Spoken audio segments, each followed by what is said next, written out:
office. The topic will be Starting Your Spring Garden with Speaker Matthew Scoggins. You can register online on the city's website. I know I've got a few gardeners up there on the dais that like to do those things. I do too, if I can. The Neighborhood Services Department will hold an open house series in the month of May, beginning Tuesday, May 6th. This is an opportunity for the public to learn more about its services from staff, including lending opportunities for homeowners, code enforcement efforts, affordable housing, and more. And with that, I'll stand ready to see if there are any other questions. To the City Manager, Mayor Pro Tem? Thank you. Mr. Pate, I think you said April 25th, and the fair is April 26th, Saturday, for the Earth Day. So Saturday is not April 25th, Saturday the 26th? Correct. Okay. I will stand corrected. I am sure that it's got to be on Saturday. So it's 6, even though my paper says the 25th. Thank you for catching that. I have to be there, so I know it's Saturday. Thank you, Mr. Pate. We do have one honorarium tonight, so would you please read item H1? Item H1, proclamation declaring April as Child Abuse Prevention Month. Whereas in the year 2024, 5,096 cases of child abuse and neglect were investigated by Child Protective Services agencies in Forsyth County. And whereas child abuse and neglect is a serious problem affecting every segment of our community, and finding solutions requires input and action from everyone in our community. And whereas our children are our most valuable resource and will shape the future of the world and Forsyth County. And whereas child abuse can have long-term psychological, emotional, and physical effects that have lasting consequences for victims of abuse. And whereas protective factors are conditions that reduce or eliminate risk and promote the social, emotional, and developmental well-being of children. And whereas effective child abuse prevention strategies succeed because of the partnerships created between child welfare, education, healthcare, community, faith-based organizations, businesses, and law enforcement agencies. And whereas communities must make every effort to promote programs and activities that create strong and thriving children and families. And whereas we acknowledge that we must work together as a community to increase awareness about child abuse and collectively advocate for the social, emotional, and well-being needs of children and families to thrive in safe, stable, and nurturing environments. Now, therefore, I, J. Allen Joines, Mayor of the City of Winston-Salem, North Carolina, do hereby proclaim April 2025 as Child Abuse Prevention Month and call upon all citizens to participate in efforts to prevent child abuse and neglect. Thank you. Iris Sunshine, who is the Director of the Children's Law Center of Central North Carolina, will be accepting the proclamation. Sunshine.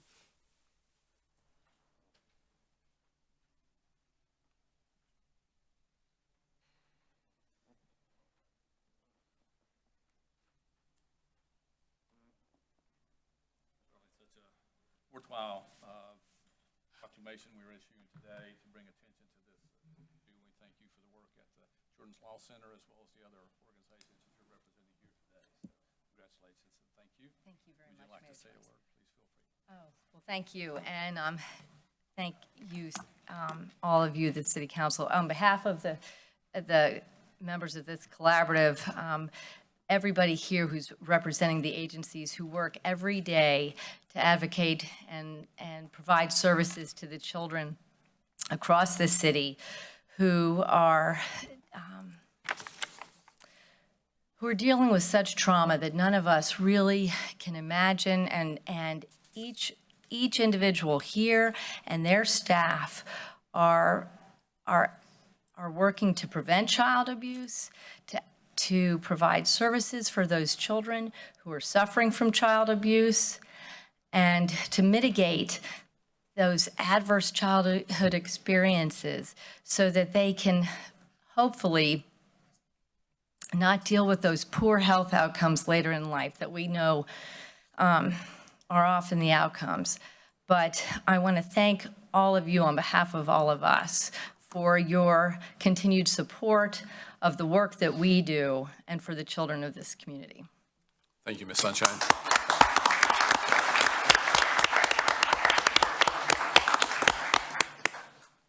Ladies and gentlemen, tonight's agenda of the City Council is comprised of two parts, the consent agenda and the general agenda. As always, the practice of this council to take the consent agenda as the first order of business. The item on the consent agenda has been unanimously recommended by a committee of the City Council, or it's being submitted in accordance with established city procedure. There'll be no discussion of this item unless a council member so requests, and it will be removed from the consent agenda and considered individually. Items not removed from the consent agenda will be enacted with one motion. We're televising this meeting live tonight on TV 13 as well as the city's YouTube page, and it will be replayed on Wednesday at 9 a.m. and again Wednesday at 9 p.m. Of course, copies of our agenda are always available online at the city's website, and just click on the Watch City Meetings Online option. I don't think anybody wants to pull anything on the consent agenda. If not, I'll take a motion to approve. Move for approval of the consent agenda. Second. Thank you. Seconded by Councilmember Clark. All those in favor of the motion, please indicate by saying aye. Aye. Anyone opposed, no, and that's unanimous. So now we'll go to the general agenda, which includes two public hearings items related to economic development projects, as well as 4 zoning petitions. When a public hearing is called, persons in the council chamber will be given an opportunity to speak. If there is opposition to the public hearing zoning cases, the proponents and opponents will each be given 15 minutes for presentation and 3 minutes for rebuttal. If no one wishes to speak, I'll close the public hearing and the city council will consider the item. May we have item G1, please? Item G1, public hearing and consideration of resolution authorizing the approval of economic development assistance for Project Renaissance pursuant to NCGS 158-7.1. Thank you. Mr. Rao, would you tee us up on this one? Thank you. Good evening, Mayor Jones, Mayor Pro Tempore Adams, and members of City Council. So the item before you tonight, G1, is a public hearing and resolution approving economic development assistance for Project Renaissance. The company is GMAX Industries, which is a New York-based leading manufacturer and global supplier of disposable medical supplies. Customers include hospital systems, healthcare providers, and medical device companies. The company is dedicated to domestic production and supporting supply chain resistance. So they have plans to reshore production back to the U.S. And right now they're considering an existing building in Winston-Salem, as well as other communities in North Carolina, Virginia, and Texas. Their project would involve 3 phases of manufacturing. First, towel and gauze, then surgical drapes and gowns, and then disposable syringes. This project would create 42 new jobs at an average wage of $57,500. Positions would include production, equipment, production repair, warehouse, quality control, and administrative staff. And then the 5-year taxable capital investment would total $15 million, $1.5 million for real property and $13.5 million in machinery and equipment. The city's assistance would be based on 50% of the net new property taxes that would be generated over the first 5 years of the project. That assistance would total $153,135. Forsyth County and the state of North Carolina are also considering incentives. And Mark Owens and Ellis Kiefer with Greater Winston-Salem Inc. are here in support of the project. Be happy to. Any questions, Mr. Rao? All right, thank you. This is a public hearing and would invite anyone who has an interest in this project to please come forward and make comments. Ms. Kiefer?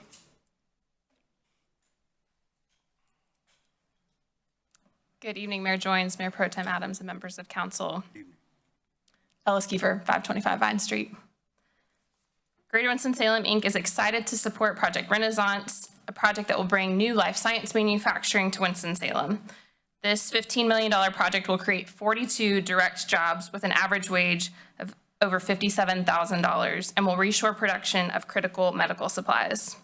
The company is a minority-owned small business, and its presence in Winston-Salem would further affirm Winston-Salem as a hub for healthcare and medical manufacturing.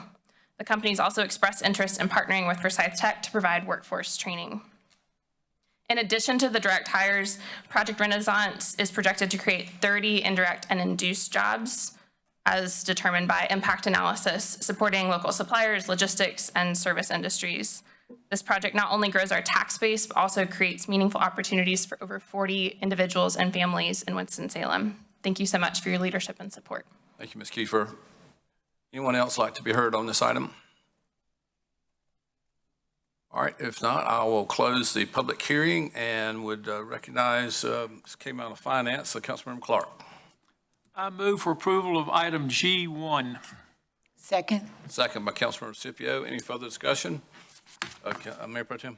Yes, in the CARF, it says 42 jobs, but when you read it, it says 36. So is that an error, or is that just that 6 other jobs have not been added that are not going to be hired or transferred in or whatever?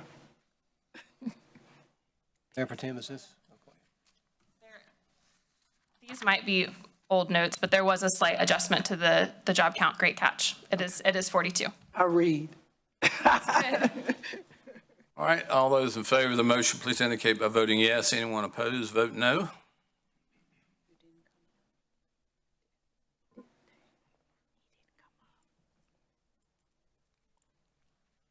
I had to get it. Anybody's work? Mine worked. Well. There it is. That's unanimous. Thank you, council. Item G2, please. Item G2, public hearing and consideration of resolution authorizing the approval of economic development assistance for Project Beaver pursuant to NCGS 158-7.1. Thank you, Mr. Rowe. Thank you, Mayor. So this project is for economic development assistance for Project Beaver. The company is Polyvlees USA. They are an international non-woven manufacturer that produces material for the automotive, geotextiles, and construction industries. The company was founded in Germany and still remains privately owned. They currently own and operate a 70,000 square foot facility in the Union Cross Industrial Center, I believe. So their project is to grow their North American market, and they're considering 2 options: construction of a new 80,000 square foot building nearby their current site, or buying a competitive business located in the Midwest. This project would create 28 new jobs at an average wage of $47,321. Those positions would include machinery, operators, warehouse staff, maintenance workers, and administrative staff. The 5-year taxable capital investment would total $31 million. 12 million of that would be real property, and 19 million would be machinery and equipment. Just a note, the city has previously provided economic development incentives to this company, and next fiscal year will be the final incentive payment on their 2018 expansion project, which created 30 jobs and $9.4 million in investment, both of those goals being met. The incentive that we provided, or will provide in total, is $71,000. So for this new project, the economic development assistance, which is based on 50% of the net new property taxes generated by the project over the first 5 years, would total $291,183. Again, representatives from Greater Winston-Salem Inc. Are here, as well as Axel with Polyvlees. Any questions for Mr. Ryle? Thank you. This is a public hearing. Does anyone like to be heard on this item? Ms. Kiefer?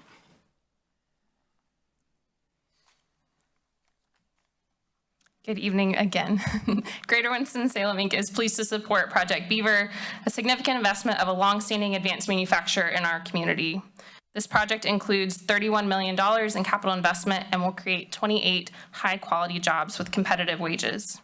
The company's been operating in Winston-Salem for over a decade, and their decision, hopefully, to expand here underscores the strength of our workforce and the value they place on doing business in Winston-Salem.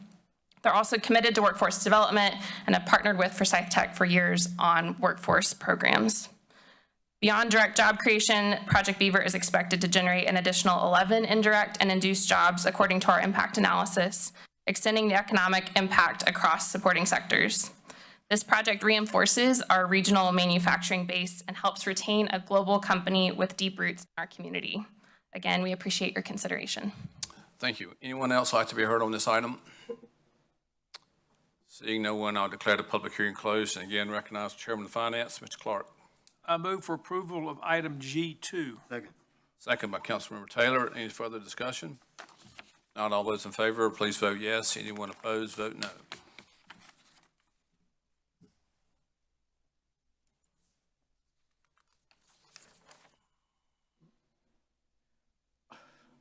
And that is unanimous. Thank you very much.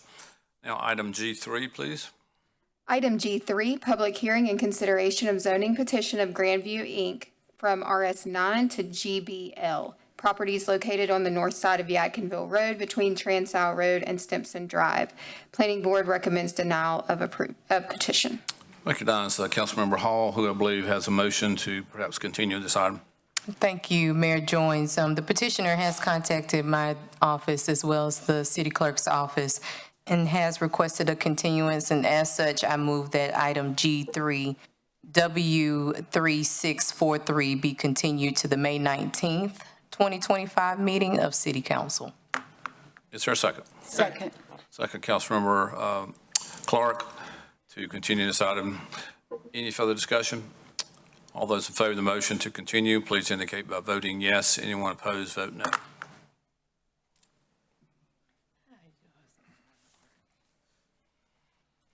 And that is unanimous. Thank you, Councilmember Hall. Item G4. Item G4, public hearing and consideration of zoning petition of Shyam Schlock LLC from RS9 to LBS. Properties located at southeast intersection of Burke Mill Road and Griffith, located in South Ward. Planning Board recommends approval of petition, and it was continued from March 17th, 2025. Council, you will recall we did continue this item and kept the public hearing closed. I'd like to suggest that we have a limited amount of additional comments of, say, 5 minutes for each side and 2 minutes for rebuttal. Is that acceptable? Mm-hmm. All right, we'll go forward then. Mark Isaacson, please. Thank you, Mayor and Mayor Pro Tem and members of council. Again, for the record, I'm Mark Isaacson. I'm an attorney in Greensboro. Offices at 804 Green Valley Road. Last month when we were here, we handed up several materials which contained illustrative renderings of the project and a site plan as well as various zoning conditions. We worked closely with staff to develop the application and the extensive conditions which would be binding on the property should this be approved. At that meeting, we heard some concerns about traffic and transportation. And so we have used the intervening time since last meeting to engage a transportation engineer who's here to deliver his report, Jay Clapp with RFK Engineers. And he'll deliver his summary, and if there's any time left, I'll be glad to wrap things up. And then I understand we may have a couple minutes of rebuttal if there are any questions. Yes. Thank you. Mr. Clapp, if you would give your name and address for the record, please. Good evening. My name is Jay Clapp with RFK Engineers, address 3402 Donegal Drive, Clemens, North Carolina. I've got copies of summary. I don't know who passed it out, but it's a summary of kind of our analysis and everything since the last meeting when traffic was brought up as a concern. I'd like to kind of start by talking about the land use. Convenience store. These types of land use are not viewed as a primary destination. The vast majority of traffic will exist as passerby traffic with minimal new trips to the network. Basically, the trips are being attracted from vehicles that are currently traveling along the transportation network. In order to evaluate the impact or potential impact, typically what we'll do is gather traffic information, traffic count data. We'll take into account background traffic growth for the surrounding area, and then we'll generate site traffic and assign it to the study intersections as well as access. And then we'll analyze both conditions under kind of we refer to as a no-build condition, which doesn't include any site traffic, as well as a build condition, which includes the site traffic. And we do a comparison of those conditions to determine or kind of identify any impacts. What we have found in our analysis of this, with it being a convenience-oriented land use and with the proposed improvements that have been installed out at Burke Mill and Griffith Road now, along with the improvements that are going to be provided with the development, the site's not expected to have a significant, I mean, the impact is actually expected to be pretty insignificant out there. And as I kind of indicated, the combination of these improvements are what really helps minimize the impact. I would like to kind of end on the note that, right now, we basically got a continuous curb cut out there at the corner that runs along Griffith and Burke Mill Road, which is a very unsafe condition. I mean, maneuvers can basically be made into or out of the site at any point along that section of roadway. With this redevelopment of the convenience store, it's going to push those access points further out, bring the access up to, better standards, which is going to allow better operation at the intersection as well as provide access to the site. That's basically a real quick summary of what we found, but overall, with the public and private improvements, it's our professional opinion that the impact's going to be insignificant with the redeveloped convenience store. Thank you, Mr. Clapp. Mr. Isaac, and you want to add? Good, okay. Anyone else want to be heard? Okay. So now for the opposition, we'll have 5 minutes. Gwen Reisman, please. I'd like to have Mr. Steve Schwartz come first before me. That'll be fine. Thank you, sir.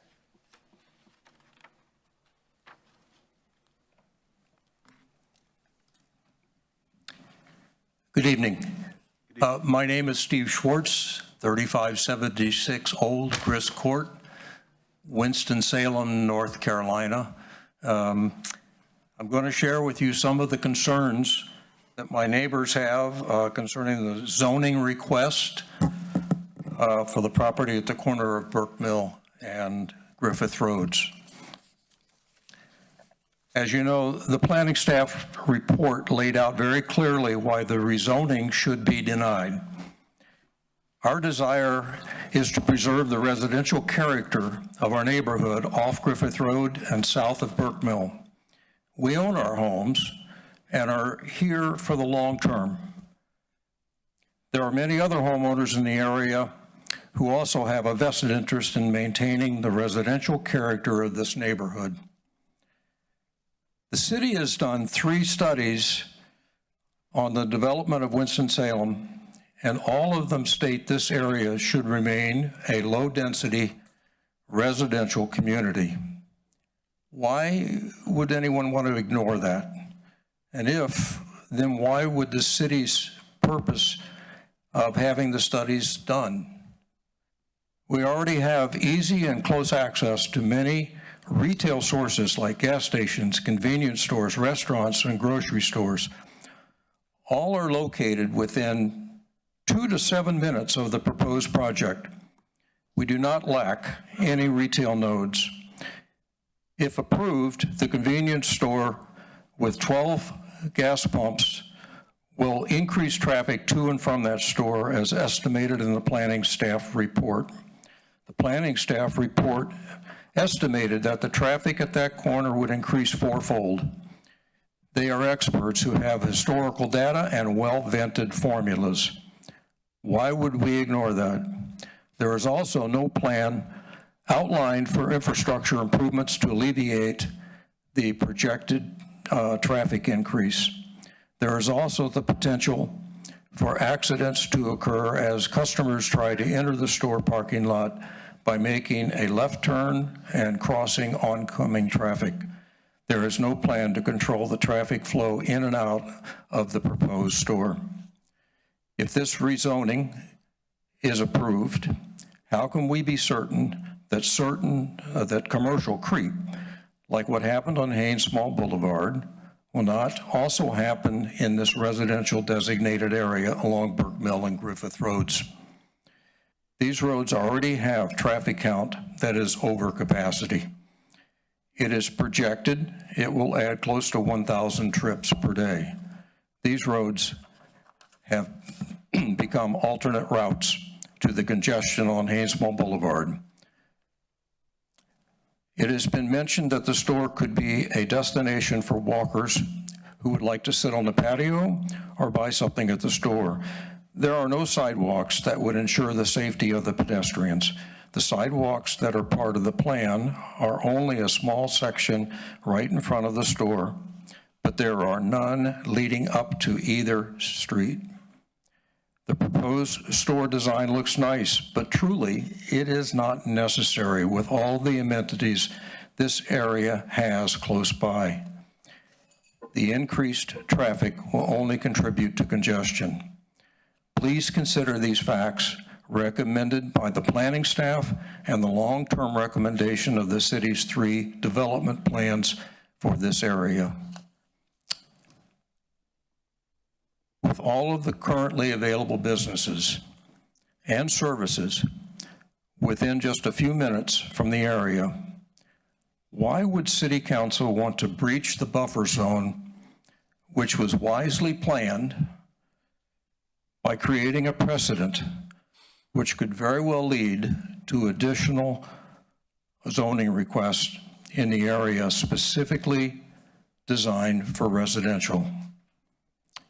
I want to thank you for the opportunity to address council with our concerns, which we know you will thoughtfully consider.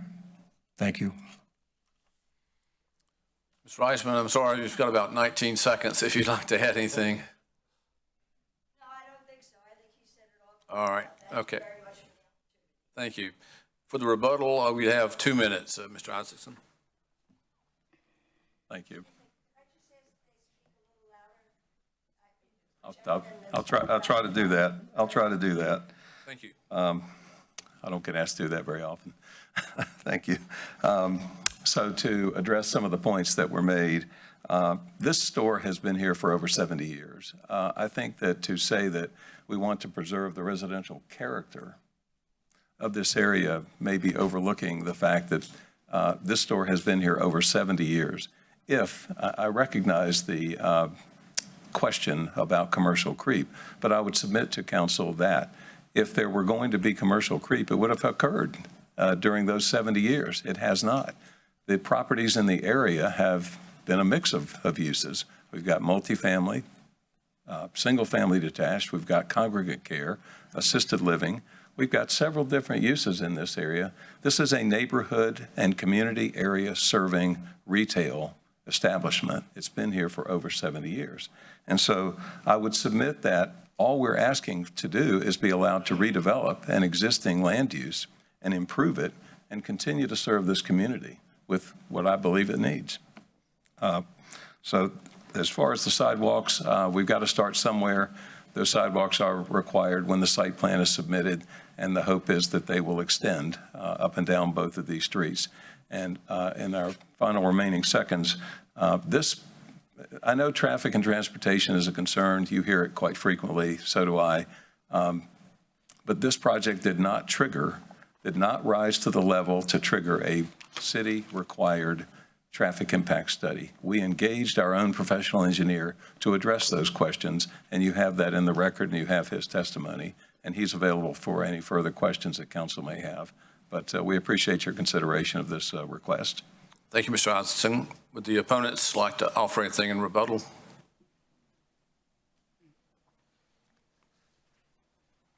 Thank you very much. Thank you. Gwen Reisman, 3468 Waterwheel Circle.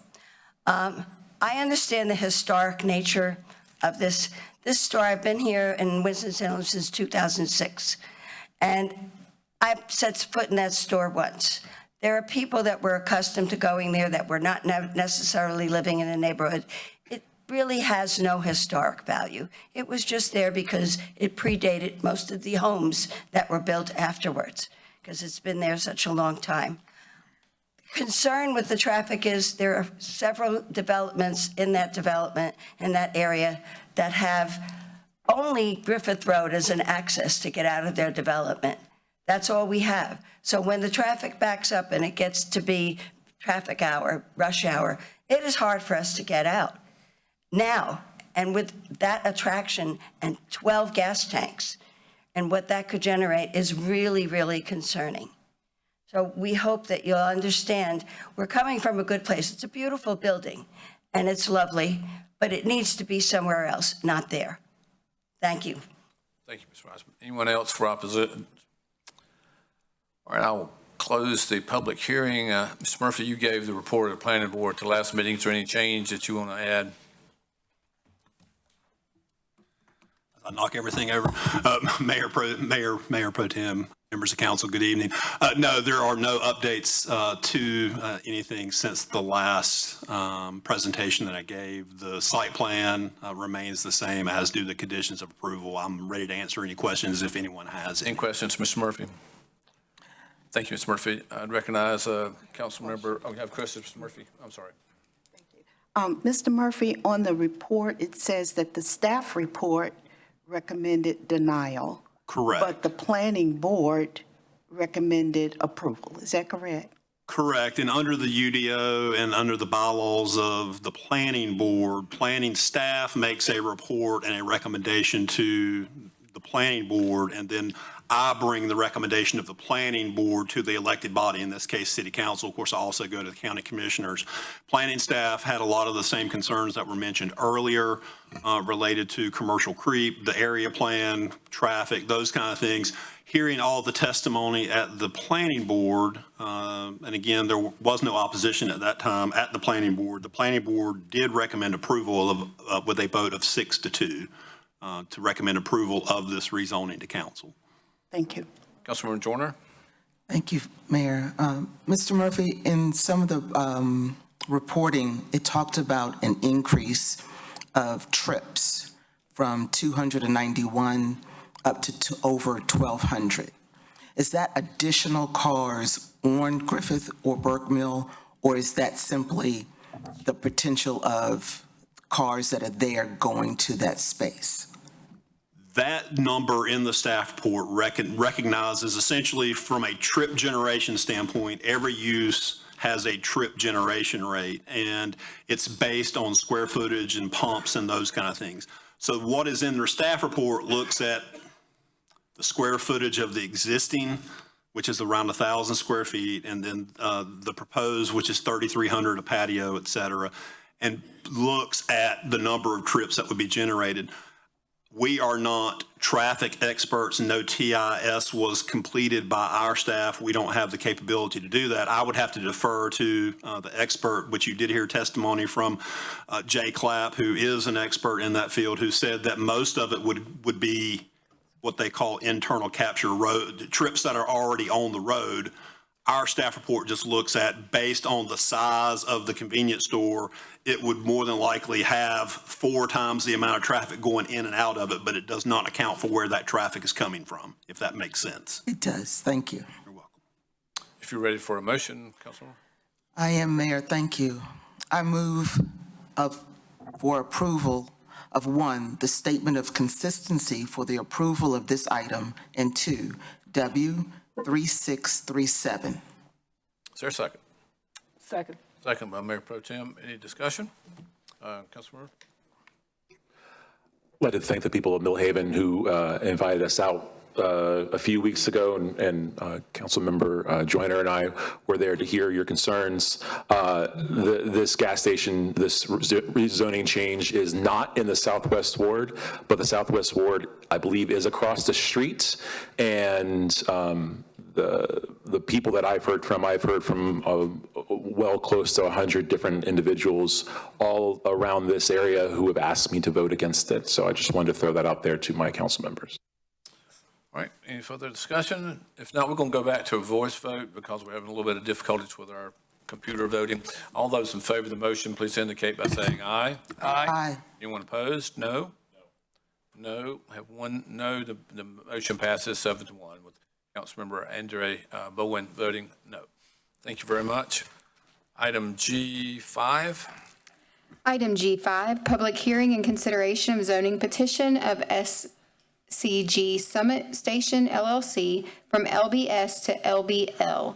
Properties located at the northeast intersection of Jonestown Road and Frandale Drive, containing approximately 4.303 acres. Planning Board recommends approval of petition. Thank you. Is there anyone in the council chamber who is opposed to this rezoning? I know the petitioner is here. If there are any questions. All right, seeing no one, I'll declare the public hearing closed and ask Mr. Murphy to give the presentation from the Land Board.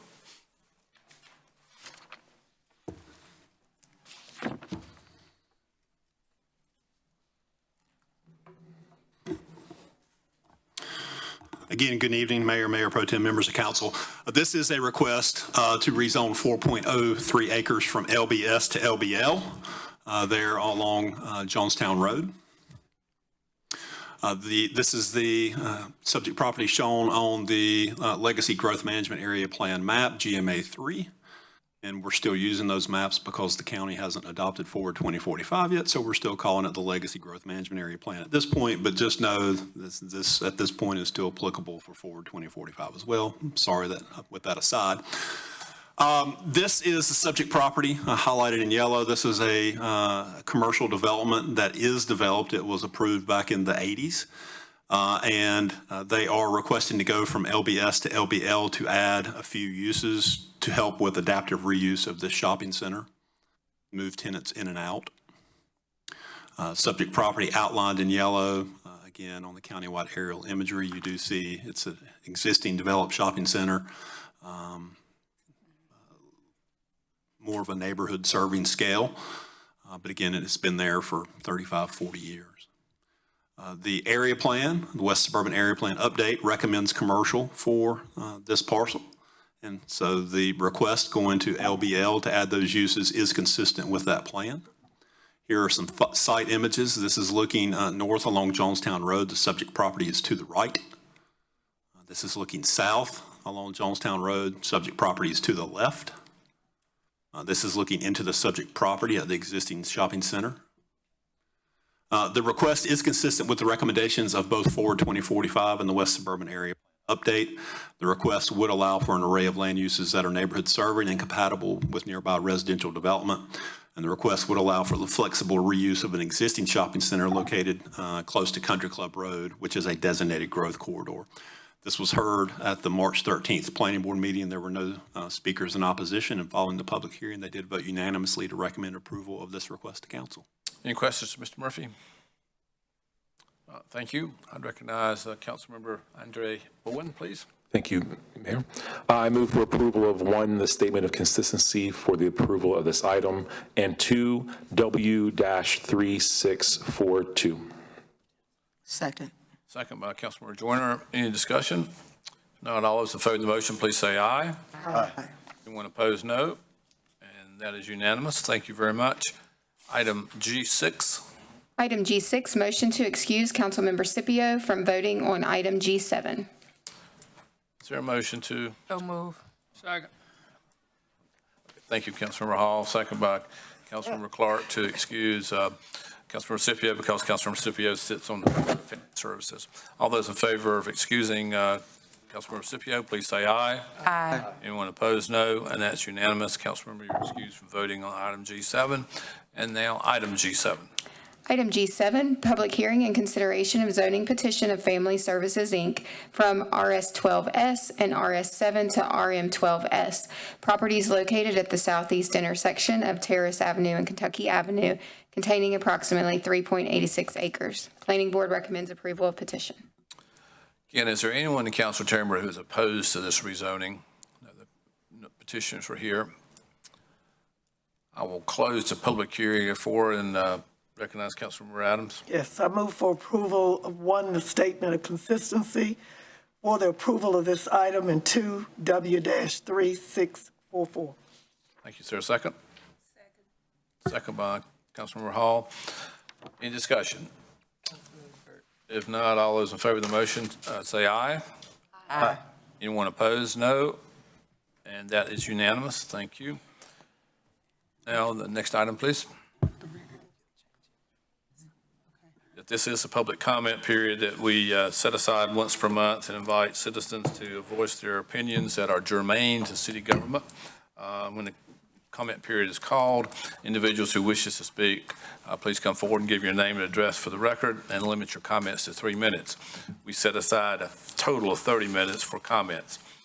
I remind folks that public comments should pertain to issues relevant to city government. City Council will not respond generally to public comments during the meeting, but may address them at a later date or ask staff to follow up. If necessary, speakers are encouraged to be civil and courteous in their language and presentations. Insults, profanity, and use of vulgar language or gestures or other inappropriate behavior are discouraged. Engaging in such conduct may result, I'll say will result, in a forfeiture of any time remaining, and individuals who continue to engage in such egregious behavior will be told to cease the same and may be instructed to leave the meeting. Speakers may use other avenues within city government to pursue concerns, not including but not limited to personnel issues, litigation, and confidential matters. I certainly appreciate your cooperation. We have a number of individuals who have signed up. First one is Scott Blair, please.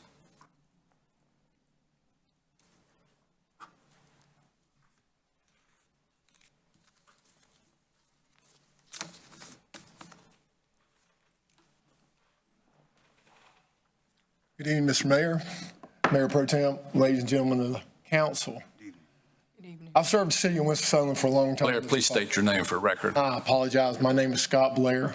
I'm a former captain at the City of Winston-Salem Fire Department. Thank you. I served the city for a very long time. I came to this city back in 1999 from a previous career at the City of Thomasville Fire Department. The reason that I come to this city was because of the pay and the benefits.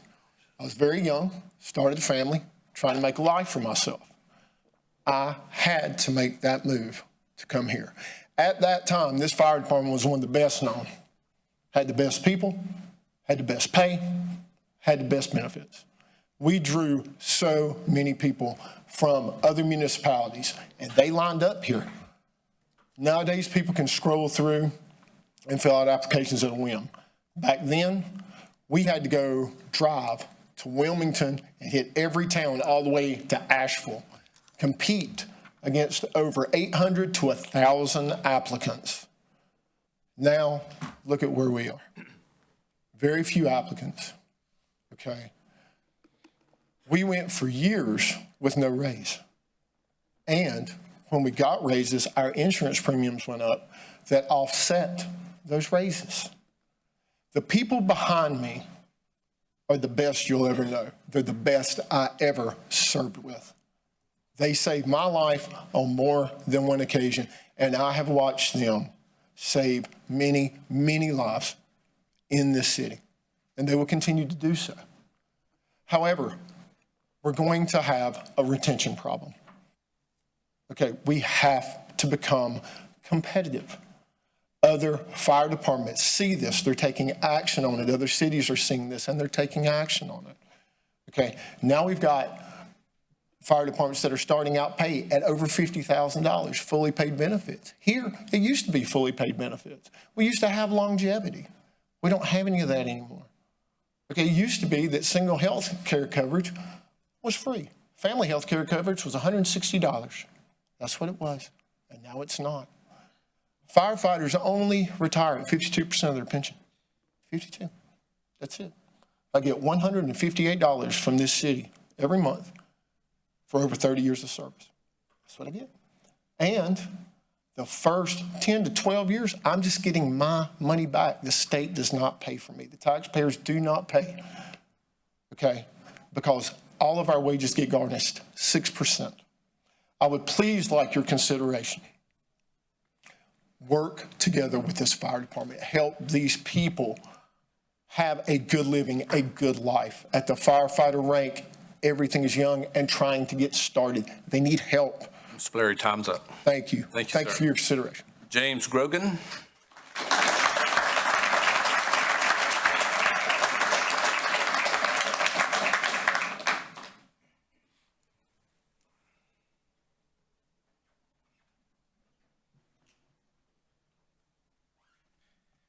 Thank you, Mr. Mayor, Madam Pro Tem, council members.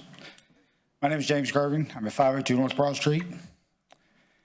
Imagine living with constant fear, profound loneliness, the pangs of hunger and thirst, the bone-chilling cold and soaking wet, the grime that never leaves, the disorientation of being lost, and the crushing weight of hopelessness. This is the everyday reality for many of us in the unhoused community. My identity as an American citizen, coupled with my current experience of being unhoused, does not equate to the fundamental difference between myself and you. Understanding the true scope of homelessness in Winston-Salem is crucial especially considering the significant financial resources involved.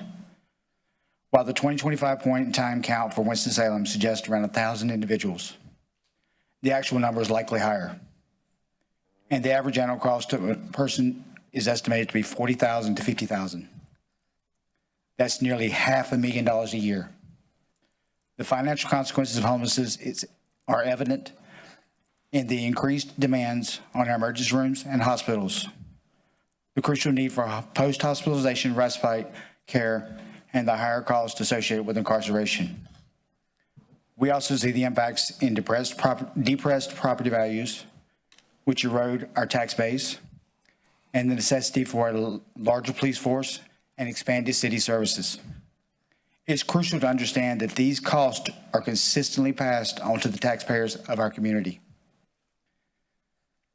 Considering the significant financial implications of homelessness, how much more fiscally responsible is Housing First? Research consistently indicates that it costs an average only half as much.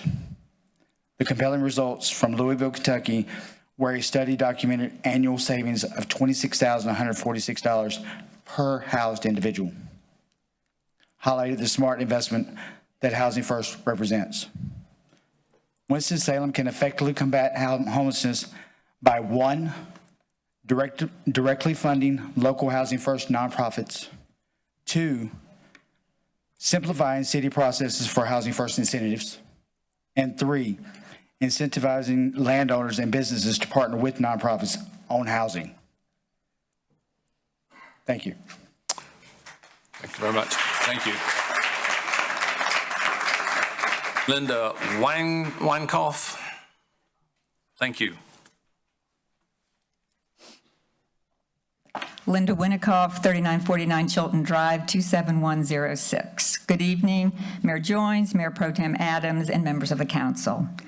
A few weeks ago, Scott Sexton wrote several articles on the death of Mr. Carlos Stoner, a black man who was lynched in this city in 1992. This act of racial terror happened in our own lifetime, in our own backyard, and until only recently, most people in the city did not know his name, nor his story, and thus have never seen any public remembrance acknowledging the injustice of this racially motivated death. Therefore, I am here tonight to join the call for the public remembrance of Mr. Stoner. I realize that for a Winston-Salem historical marker to be installed, the event must be at least 50 years old, and the Equal Justice Initiative's Community Remembrance Project has such a volume of projects it will take time to connect with them about a marker for Mr. Stoner. Until then, I am asking this council to address and support the recent calls to not erase the history of Mr. Stoner's racially motivated death, but rather to find ways to use the remembrance of him as a step toward deep and honest conversations about the city's painful past, which also was expressed in Mr. Sexton's column. As the Equal Justice Initiative's core principle states, in order to move forward, we must first confront the painful truths of our past. Other areas in North Carolina have begun this work by establishing their own local community remembrance projects. They are in Wake County, Charlotte Meck, Wilmington, and Buncombe-Asheville, all of which can be found online. One does not have to drive far to see that there are two Winston-Salems.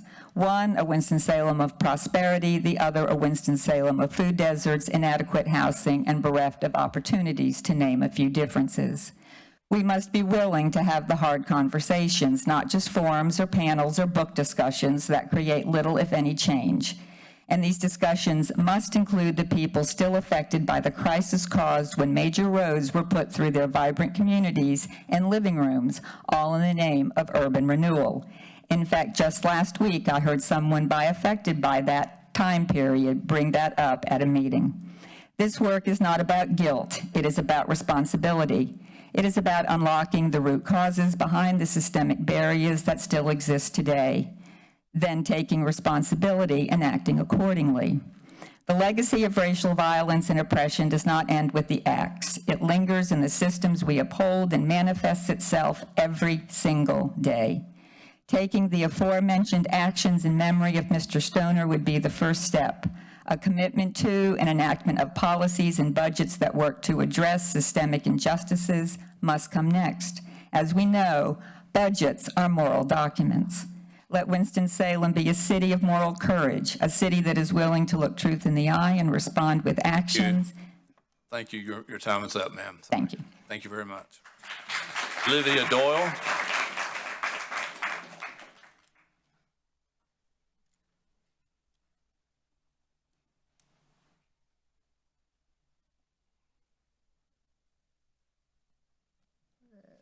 Oh God. Olivia Doyle, 112 West Devonshire Street. So I'm here once again with Hate Out of Winston. And also just as a member of the community surrounding 27127, I live in that zip code, to say that in 2014, the city planning department conducted a study of Peters Creek Parkway, which would inform something called the Peters Creek Parkway Growth Corridor Plan. The plan notes that Parkland is in the central section of Peters Creek, which is supposed to be an urban neighborhood, but doesn't feel that way due to the 7-lane road splitting it, that being Peters Creek Parkway. Neighbors in the central section of Peters Creek noted the need for more pedestrian and bicycle connectivity on that road in 2014. The city failed to collaborate with the school system and its families before commercial development along Peters Creek started, and we have the emails from the school system if you would like those stating that. But they surely echoed the needs for pedestrian infrastructure as well. We are here demanding answers for our students' safety. How can a 7-lane road serve both fast-traveling commuters and pedestrian residents at the same time without robust pedestrian safety infrastructure? Why did the city do a study in 2014, hear us say we needed more sidewalks, bike lanes, and a safer Peters Creek, and then approve the construction of a Sheetz and a Starbucks without building any of the safety infrastructure first? Given budget constraints, the city can take 2 actions now to support Parkland pedestrians that do not cost a dime. First, join constituents by pressuring the NCDOT to lower the speed limit. And second, require large corporate occupants to invest in public services like sidewalks or a crossing guard. Sheetz alone has a known racist hiring practices and donations to the Trump campaign, yet we allowed them to post up outside of a majority Black and brown school. If companies like Sheetz are truly going to revitalize the city and create equitable job opportunities, you need to require these companies to invest in the things that our most economically and politically marginalized neighbors say that we need. If they're not going to commit to these investments in writing before they break ground, then they shouldn't be breaking ground at all. Because I can assure you that a caramel macchiato and a bucket of mozzarella sticks are not listed on Maslow's hierarchy of needs next to a street that a child can cross safely without getting smacked by a speeding car. With the way that we are approving rezoning that leads to private development with lawyers who say that they hope sidewalks will come after a major gas station is built, we're going to end up with another child hit by a car. And if you defund the fire department, who are always the first to show up to calls, that child is going to be lying there in the middle of the road. Our children are our most valuable resource. That is what we said not even an hour ago. So let's prove that with more than an honorarium. We need more than words. Thank you.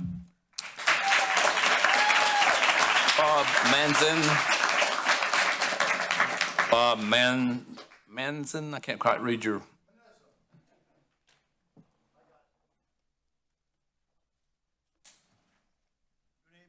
My name is Bob Menizza. I live at 755 South Westview Drive. Good evening, Mayor Joines, Mayor Pro Tem Adams, and members of the City Council. I am here tonight speaking out in support of Hate Out of Winston and their demands for improved safety measures for Parkland High School. I sat in the Starbucks parking lot this morning for about 45 minutes to observe the traffic conditions at that intersection, Peters Creek and Brewer Road. And I agree with Hate Out that a 45-mile-an-hour speed limit is inherently dangerous to students trying to cross that intersection.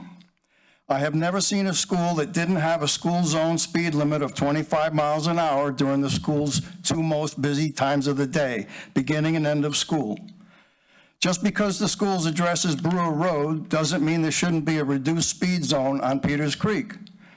We know students cross that intersection, so it needs a reduced speed zone. I remind us all that a 16-year-old was hit by a car January 29th of this year at that intersection. And in the short time that I observed the intersection this morning, 3 times I saw young people running across multiple lanes of Peters Creek. What do you think they must think about a community that disregards their safety? We thank you for your commitment to install push-button crossing guards by the end of summer. We'd like you to post a crossing guard there until those get installed. I know school's almost out and it's only a few days, but it doesn't take long for an accident to happen. We'd like a crossing guard there until they get those new walks. I also don't think I've ever seen a school situated adjacent to such a busy road. So I want a speed reduced zone on Peters Creek as well as the push-button cross signals. According to the U.S. Department of Transportation, there's a 75% risk of death to a pedestrian at 50 miles an hour, a 50% risk of death at 42 miles an hour, a 25% risk of death at 32 miles an hour, and a 10% risk of death at 23 miles an hour. I want my tax dollars to prioritize greatly improving the safety of the students at Parkland High School. Thank you. Thank you. Talene Clark.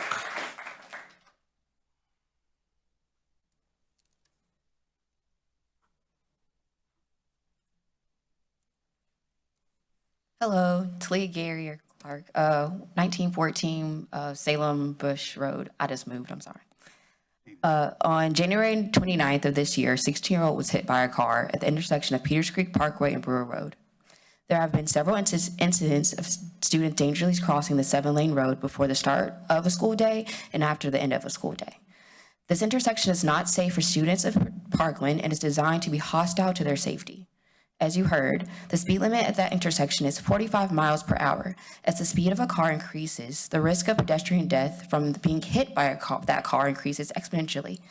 The U.S. Department of Transportation did an analysis which shows there is a 75% risk of death at a 50 miles per hour, a 50% risk of death at 42 miles per hour, and a 25% risk of death at 32 miles per hour, and a 10% risk of death at a 23 miles per hour. In addition to the current 45 miles per hour speed limit being extremely dangerous to pedestrians, there's also no school zone speed limit of 25 miles per hour hours enforced on Peters Creek during high traffic times at the beginning and end of school days. At minimum, we are demanding a decreased speed limit at that intersection of Peters Creek Parkway to 35 miles per hour, as well as a crossing guard during that high traffic at times at Parkland High School. I've grown up in Winston-Salem my whole entire life. I have friends, family that went to Parkland themselves, and the risk of crossing that intersection is scary to the point they end up being late for class, or families have to find some other way to get to that school in order to pick them up. And we already know that bus drivers are having a hard time as it is now, so that doesn't make it easier for them either. We're not asking for much. We're just asking for you to keep our students safe and keep our teachers safe. If you want us to grow as a community, then please listen to us. We're focused on the kids and the kids only. So thank you so much. Scott Mullis.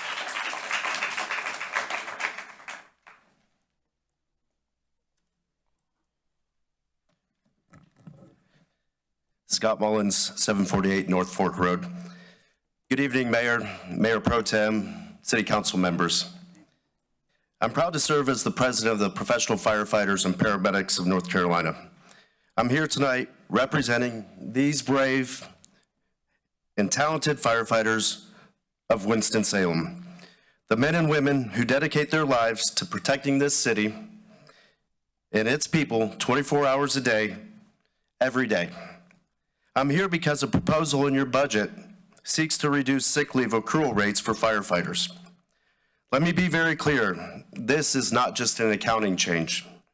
This is a dangerous and unjust move that disrespects the commitment, the risk, and the sacrifice firefighters make every single shift.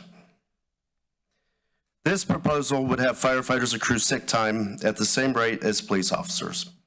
I have nothing against police officers or law enforcement. Their job is dangerous and demanding, and they deserve those strong benefits. But there's an important distinction. Police officers in Winston-Salem work 8-hour shifts. Firefighters work 24-hour shifts. We are asking for fairness that reflects time worked, not a handout, just common sense equity. Firefighters regularly respond to hazardous situations, burning homes and factories, traumatic emergencies, medical calls involving infectious diseases. It sounds like someone's getting ready to respond to one right now back there. COVID hasn't disappeared, and neither has the danger of this profession. Every day, firefighters are face to face with sickness, stress, trauma, and all the other risks that we face on a daily basis, and still they show up. And it wasn't that long ago that this very council recognized that risk. You awarded hazard pay during that COVID pandemic. That decision meant something. It showed that this city respected its firefighters. So what's changed? I'll tell you what concerns me and what should concern every resident of this city. This proposal feels retaliatory. Firefighters recently raised the alarm about dangerously low staffing levels, and not long after that, this cut to benefits appeared. It raises the question, are these changes about saving money, or are they about sending a message to those who spoke up? Because if this is retaliation for raising legitimate safety concerns, then we have a much deeper problem. Firefighters didn't speak up to stir controversy. They did it because they care about this department, their colleagues, and the community they serve. Punishing them for what they did is not only wrong, but it's unacceptable. Thank you. Eric Compton. Eric Compton. Moving on, Ryan Turner.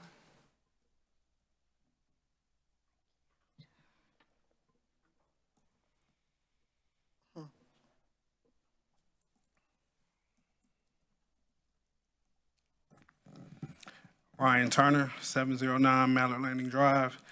Good evening, Mayor Jones, Mayor Pro Tem Adams, council members. I proudly serve the citizens of Winston-Salem as both the fire captain and the Secretary-Treasurer of Local 682. I'm here tonight representing the firefighters who serve this city with everything they have, and we're asking you to do the same. First, I'll address leave accrual and retirement. The city is proposing to reduce our sick and vacation accrual rates. These aren't just time off perks. They're tied to our ability to retire. In 2015, the multiplier for converting sick time to retirement was double. But even with that, the city currently requires us to bank 11,522 sick hours.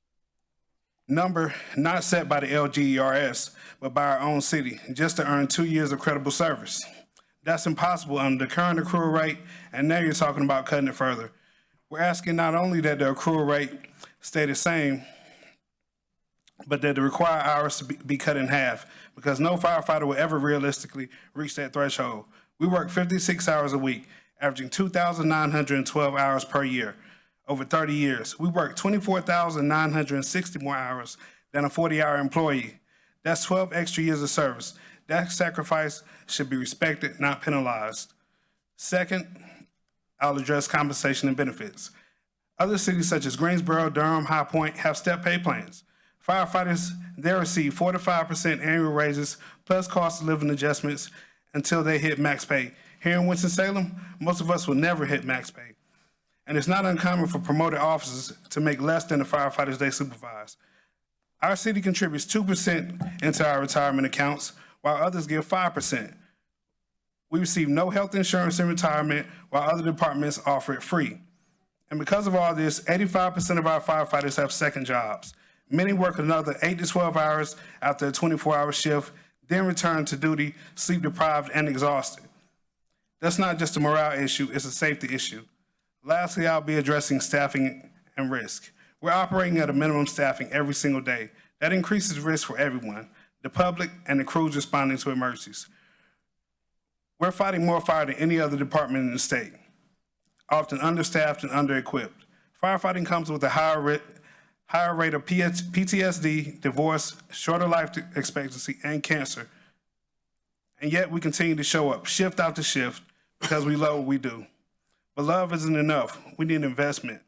Tonight I'm asking you, protect our leave, fix the sick time threshold, build a real step pay plan, increase retirement contributions, provide the support that other cities already do. Because when the call comes in at 3 a.m., we never stop to ask if the city values us. We just go. But now it's your turn to show up for us. Thank you. Ashton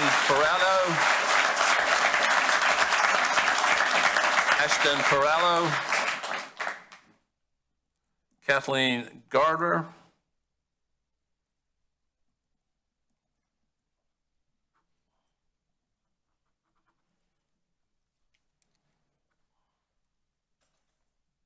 Kathleen Garber, 4021 Greenmead Road, 27106. Thank you, Mayor, Mayor Pro Tem, and Council for having me tonight. As a proud resident of City of Winston-Salem for almost 15 years, I would like to express my opposition to the proposed changes to the benefits for the City of Winston-Salem firefighters. These city's employees face a unique set of challenges and extended working hours and need to be supported by city leaders and administration. In recent years, the department has faced staffing shortages due to a lack of new employees, a faulty career ladder structure, and better compensation and benefit packages from neighboring communities. Most recently, a decision was made to reduce standard staffing due to excess overtime. This puts our citizens and businesses at higher risk as there are fewer firefighters available to respond in the event of an emergency. Now, these same firefighters are being told that in exchange for additional responsibilities per shift, that they're going to have a reduction in benefits. Is the reduction in vacation or sick time aiming to bring the firefighters down to an equal amount as the rest of the city employees, or other city employees getting more sick hours and vacation? Yes, they currently accrue more vacation and sick time per shift, but they also work 24-hour shifts compared to standard 8-hour shifts for most city employees. City Council and city management need to look at days per year accrued instead of hours, since a firefighter uses 24 hours for every day off of work. The shifts are longer and more demanding, which is why the accrual rate should be higher. I want to live in a city where my first responders are well-equipped, well-trained, well-rested, and have a sense of well-being. If City Council and city management continue to disproportionately cut the fire department budget and benefits, those aren't going to be the firefighters that we have in Winston-Salem. I strongly encourage the council members and city management to work with the firefighters union to find a suitable solution. These decisions should not be made in a vacuum or behind closed doors without the input and guidance of those who are going to be directly affected. It's hard to miss a fire truck. It's bright red, it's covered in sirens for a reason. The fire trucks and the brave men and women who staff them are noticeable. If City Council and city management are willing to undercut the salary and benefits for these critical first responders, what might they do to the salary and benefits for less noticeable teams and employees? In order to compete with our neighbor municipalities, we need all of our city employees to be competitively compensated in both salary and benefit packages. Currently, we are behind both Greensboro and High Point in nearly all departments. Further cutting the current benefits of the Winston-Salem Fire Department does not set our firefighters, our fire department, or our city up for future success. Thank you for your time. Thank you very much. That exhausts the 30 minutes for the public comment period. I'll close the public comment period. We appreciate all the comments heard. Thank you, sir. When do you have a need for a public comments over, sir? Excuse me, Mr. Mayor, I put my name on. We only allow 30 minutes, and the 30 minutes is up, so. I understand that, sir. We're moving on, sir. Please have a seat. I put my name on the top of the list, sir. I got here at before 5 p.m. I've been here all day. I'm sorry, I came through the list there. I'm sorry if I missed you. My name has been on there. Mr. Clark, have a motion? Oh, excuse me, Councilmember Adams. Sir, have a seat, please. I'd put my name on there, Mr. Mayor. I heard you, sir. Have a seat. I move that the City of Winston-Salem Council go into closed session pursuant to GS 143-318.1185 to establish the position to be taken in negotiating the material terms of a proposed contract for the acquisition of real property by exchange or release. Is there a second? Second, Councilmember Joyner. All those in favor of going into closed session, please say aye. Aye. Anyone opposed? We'll go into closed session.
Is there a motion to end closed session?